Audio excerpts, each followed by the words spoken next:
Hi everyone, welcome to a little bonus update of NoHoldBarredPod. As you can see if you're watching us, Sal's not here at the moment. She had major surgery on her spine this week and is recovering. She's doing good, but she's also lost her headphones. So we were talking earlier, but we're going to record a full episode over the weekend. I just thought I wanted to touch base, say hi, give you a little update about what's coming on forthcoming episode, and just so you're not missing us.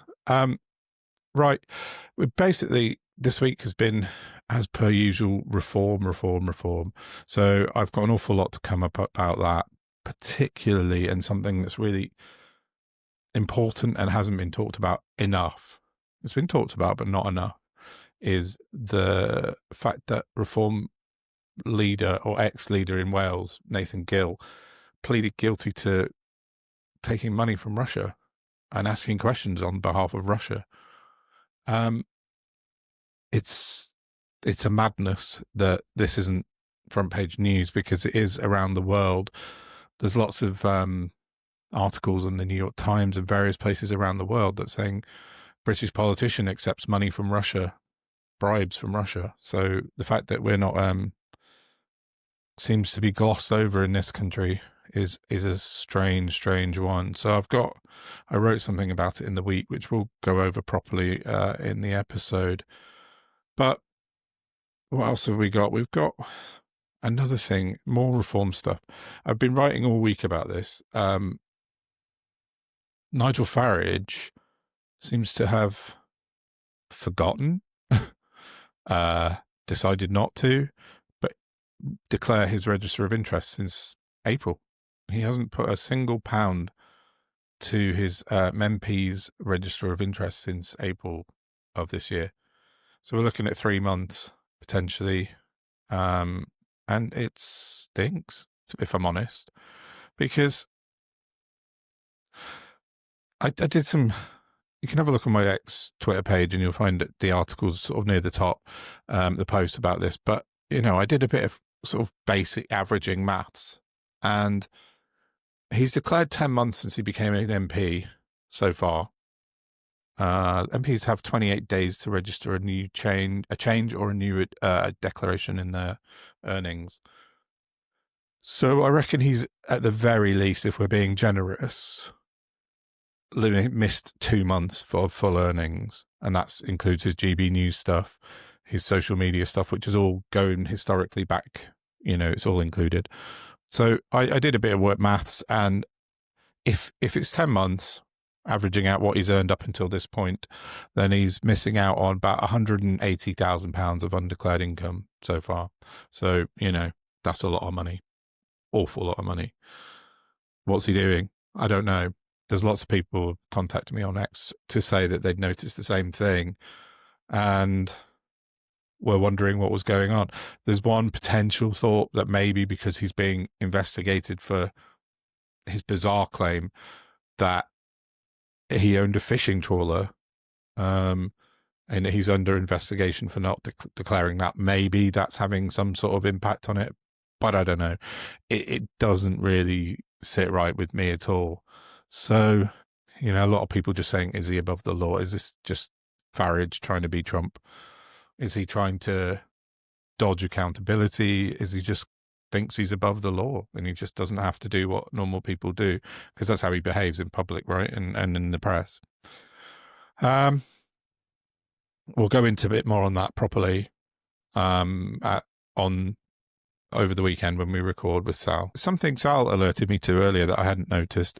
She sent me a WhatsApp of an interview on the Times Radio Politics YouTube channel, which I'll put a link to below, because you can do some homework before we talk about it properly and watch the clip. It's 14 minutes and 24 seconds long, so it's quite a long video. But it's Andrew Neil, and it's Andrew Neil talking to Richard Tice. Now, I'll come on to Richard Tice in a minute, because that's one of the big things I want to talk about this week. But this is the single most probing and in-depth interview I've seen of a Reform MP. Andrew Neil You know, I disagree with an awful lot of what he says, but on this occasion, he proves himself to be a spectacularly good journalist. So have a watch of it. But my overarching thought on this was, if this had been Sophie Ridge or Beth Rigby or someone like that, a woman, there's no way Tice would have gone on as far as this. He wouldn't have gone for 14 minutes and kept digging his hole deeper and deeper and deeper, which Andrew Neil just baits him, lets him dig a bit more, baits him again. And by the end of the 14 minutes, Richard Tice has talked himself around in circles. He's disagreed with himself. He's agreed with himself. He's changed his facts, his figures, everything. Watch it. It's a joy to behold. And probably the only time I've actually seen a proper Reform MP put under proper scrutiny. It's really worth your while. So have a look down below. I'll put them in on this little pod mini. What else were we going to talk about? We were going to talk about, I saw a post in the week from a Conservative, and he is announcing another new branch of the Conservative Party called the NCR, which stands for the New Conservative Right. No, that's wrong. It stands for the New Centre Right. I'm sorry. And their slogan seems to be tough borders, cheap and reliable energy, reindustrialisation, a house building revolution, and more ownership. Okay, fine, more Tory stuff. But what's interesting to me is that's heading up this new faction of the Tory party is Robert Jenrick. And he looks like he's been backed by Nick Timothy. He's been labelled here as the intellectual ballast of the group. I mean, okay, fine, sure.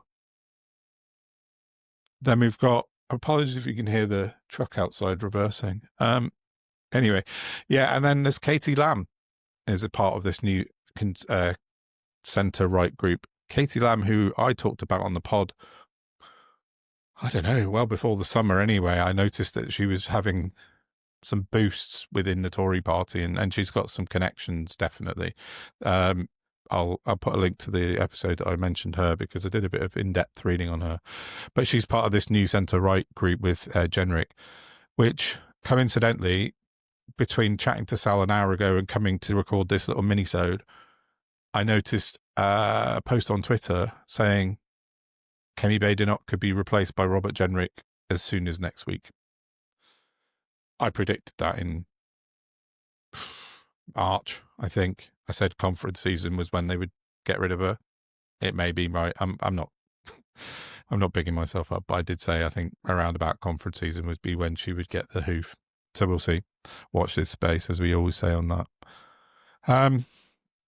The other thing I'm going to mention on the pod and have a good chat to Sal about, because is the new Hillsborough law, which looks like it's going to come into the Commons. They've sort of finally settled on the correct bill and how it's going to be worded. And I was asked a question on Twitter in the week and someone asked me if they were right in thinking that when the Hillsborough law comes into effect, it will go some way to combat misinformation spread on social media. Now, that's unclear, let's be honest. It's kind of aimed more about public officials and public officials having a legal duty of candor. But I'll go into this again, as I said, in more detail on the pod. So we'll talk about the Hillsborough law. And then another fantastic Twitter follower of mine alerted me to something that they were part of, which is a fantastic piece of science writing. And it says, it's from the European Journal of Political Economy, which is, it sounds quite highbrow, and it's a very, very long piece of writing, but it's so well put together, and it is a scientific study. It's an experiment, basically, but on politics. And the title of the report is "Can Biased Polls Distort Electoral Results? Evidence from the Lab." Now, this was in response to a post I'd put on about reform, as always. Not as always, but as often is the case. So I'll link again. I will get into this in more depth, but the actual science behind how polls can artificially inflate themselves effectively. So it's sort of saying that, the more often, let's say you use reform as an example, the more often reform appear at the top of the poll gives more credence to people who the next poll, and then they want to be part of the show. It's FOMO, as they call it, fear of missing out. So it's a analytical breakdown of how polls are very easily artificially inflated, and biased polls can really kind of have an impact on the actual electoral results. So that's a nerd out one, but it's worth looking at. And then the other last thing, I wrote my Substack today. My Friday article was about Reform's week in politics. And please, go and have a read at my Substack. It says Don McGowan333 at substack.com and .substack.com. And it's called Hissy Fits, Lies and Missing Money. And that kind of encapsulates Reform's week, because Richard Tice has been on, like what I said about the Andrew Neil interview a minute ago, he kind of got very stroppy during that, but not as stroppy as he did with the ITV reporter who asked him about Asim Malhotra being the health advisor, and he basically called it slander and said, you need to apologise to me now, despite David Bull introducing Asim Malhotra at their party conference as the man who helped write the health policy for reform. He also got his knickers in a twist about lost my thread there. He also got his knickers in a twist about Keir Starmer's conference speech this week.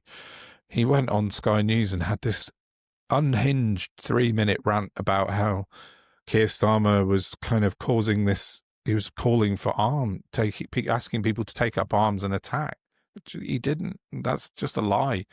It's an absolute outright lie. And he relied solidly for 3 minutes on Sky News. But I just, again, I've written a bit more detail about that, but just, we know he'll be back on Sky News. If he hasn't been already, he will be over the weekend. They don't care, apparently. And then the last bit again is about, on my Substack this is, and what I'm going to go into more detail about is Farage and his missing register of interest declarations, because what's going on? I just don't understand it. I think that's probably about it.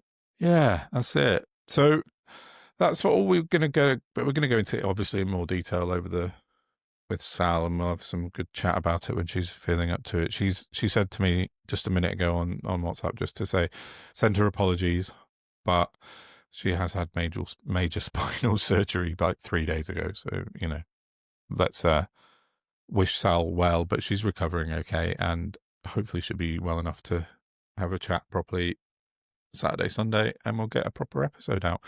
Other than that, that'll do for now, because I've been whittering on for about 10 minutes, which I wasn't meant to do. I was only going to do 5 minutes. And yeah, that'll do. So have a fantastic weekend. It's absolutely chucking it down here, and it looks like, as my dad would say, blowing a hoolie. The wind's really starting to pick up. So have a great weekend. Don't go out in the rain if it's too wet. Take it easy. We'll get the pod out properly over the weekend. See you later. Bye.